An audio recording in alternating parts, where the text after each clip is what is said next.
What if I told you that there is a better way to grow and optimize an e-commerce business that's strictly better than spending all of your efforts into new customer acquisition? What if I told you that there's this other thing that you could be doing that you are not currently doing that would get every single one of those new customers that you acquire to compound in value over time and would ultimately allow you to scale the business in a much easier and more profitable way? Of course, I'm talking about reducing customer churn. Customer churn, it's a dirty word. It means that people cancel their subscriptions with our brand, and we don't want this to be happening because when they are subscribed, they keep paying us month after month without us having to spend all of this money into acquiring them. Essentially, the money moves from Zuckerberg's pocket and goes right into your own pocket. So it's extremely important that you do this, yet when you look at what people say about handling and reducing customer churn, you're gonna see a lot of, frankly, ineffective ideas, such as optimize your billing reminders or have a good customer onboarding, things that might make sense, but you don't really know how to do them, right? So in this video,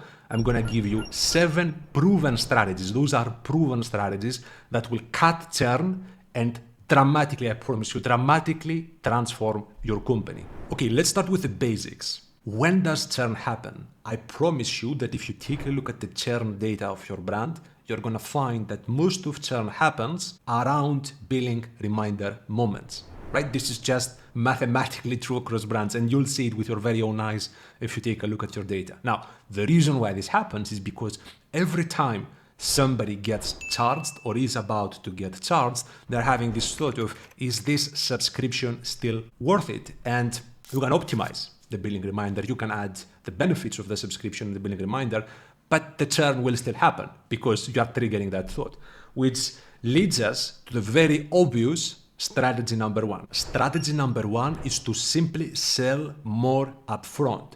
Get people to buy in bulk on a frequency of 3 months, of 6 months, of 9 and 12 months if you can. The bigger the initial order, the longer the time between billing reminders, the fewer churn moments you'll have. It's as simple as that. This is mathematically true for every single brand. There are a lot of high-performing D2C companies that are selling on a monthly package, but trust me, the reason why they do this is because they haven't actually taken the time to read through the data and approach this from a first principles and mathematical standpoint. Lesson number 1 in reducing churn: sell more upfront. It's as simple as that. The bigger the initial quantity, the less frequent the billing, the less churn you'll have. Strategy number 2 is to optimize the website cancellation flow. I don't refer to your Klaviyo flows, I refer to the website cancellation flow. As you may know, when people want to cancel their subscription, they have to enter the customer portal and click a button that says cancel my subscription. Now, all of the subscription apps on Shopify have the ability to create what we call a cancellation flow experience, which is basically what happens after they click that button, right? And you have the ability to ask, why do people cancel? You have the ability to show different offers to try and retain them. But the one thing you should be doing that a lot of you are not doing is to have an initial screen that just reminds people of why they subscribed in the first place. Those of you that do this in a very, I would say, transactional and basic way. You basically tell people you're going to lose the best price, you're going to lose, I don't know, the free shipping that you might be having for your subscribers. What you should actually be doing is treat this just like you would treat any other high impact conversion asset. You want to create a video and you want to have the video be a sales video, a persuasive video that hits them in the pain points that trigger them to subscribe. So I'll give you an example. I was working on this a couple of days ago and I have it fresh.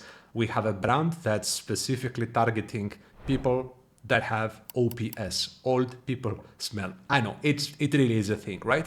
So the brand in the cancellation flow used to do what I said. They used to say, you're gonna lose the best price, basically, which worked to an extent. But the way to supercharge this is to, again, use a little bit of clever, persuasive copy and remind them on why they subscribed in the first place. Trigger them from a psychological standpoint, saying, for example, that the smell might come back and you will be the last to know because people will be embarrassed to tell you. That type of messaging that hits on the pain point and hits on the actual solution that your products have will always out-convert the just flat out transactional messaging that people tend to have on the cancellation flows. So treat this like you would treat an ad, basically an ad for your subscription program, and you're going to be very pleasantly surprised by the results. Strategy number 3 is to customize the cancellation reasons within the cancellation flow. You do this by running a cancellation survey to all those that have canceled their subscription in a reasonable time frame, say in the last 6 months, and asking them for why they canceled.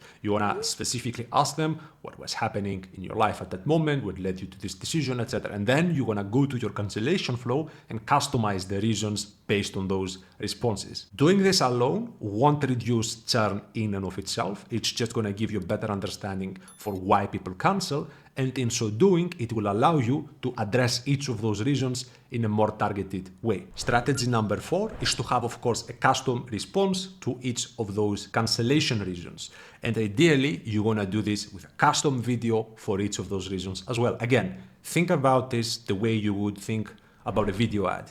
You want to have some hook, you want to have some sort of trigger for people, like maybe mention the pain point in some way and then offer a solution that kind of solves that pain point. The more targeted and persuasive you are, the more people you will convert into not canceling. Strategy number 5 is subscription only perks. Why do you want to do this? So that the subscription is a strictly better experience than not being in a subscription. And there's 2 common mistakes that I see here. One common mistake is to have this and then not advertise it on the landing page. And another is to just have it happen immediately with the first order, which then people cancel and they have no reason to stick to. What you want to do is have it on the website and, if anything, connect the freebies to how much they initially order so that when they order more initially, they get more freebies. And then you want to have the freebies go out over time so that they don't immediately get all of the value and then they no longer need to stick to the subscription program.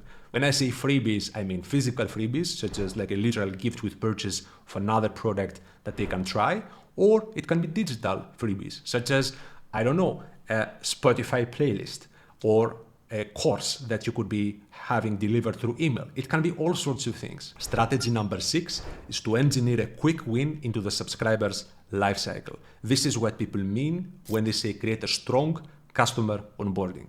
You want to have a quick win that will essentially help people feel that, okay, I made the right choice. In the context of my agency, for example, we provide lifecycle services. We do things like what I'm talking about in this video. 2 examples would be optimizing pop-ups, which is something that's relatively easy to do and allows brands to experience results quickly in terms of new customer acquisition and lead acquisition. And another would be optimizing the cancellation flow in the way I described in this video, which again is a very high impact move that can have quick results essentially and reassures the client in this case that they've made the right choice in working with us. Strategy number 7 has to do with preventing accidental or involuntary churn. There's a shocking amount of cancellations happening, probably in your brand too, because of failed payments, because of card declines, because of all sorts of reasons that have nothing to do with the customer wanting to cancel the subscription. And what you can actually do is go to your subscription platform and change the payment recovery settings. The easiest thing that you can do is just increase the number of times it happens. Many of you have this happen 7 to 8 times, whereas it could be happening 15 times. And you'll know if you need to increase this if the last attempt has a high conversion rate. I was taking a look at the brand that had 6%.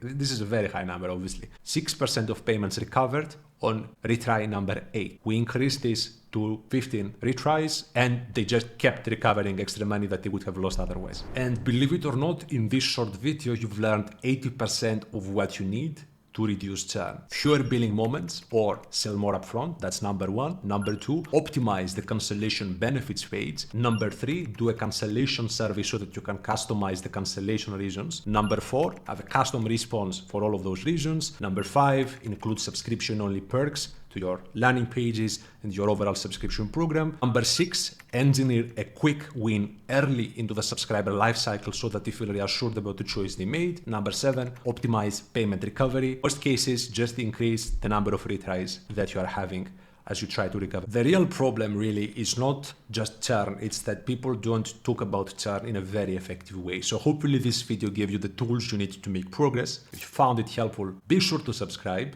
This is one of many videos that I'm going to publish in this channel. You are here early. This will grow into a big channel over time and hopefully one of the best resources there are into learning lifecycle marketing, subscriptions, and e-commerce as a whole.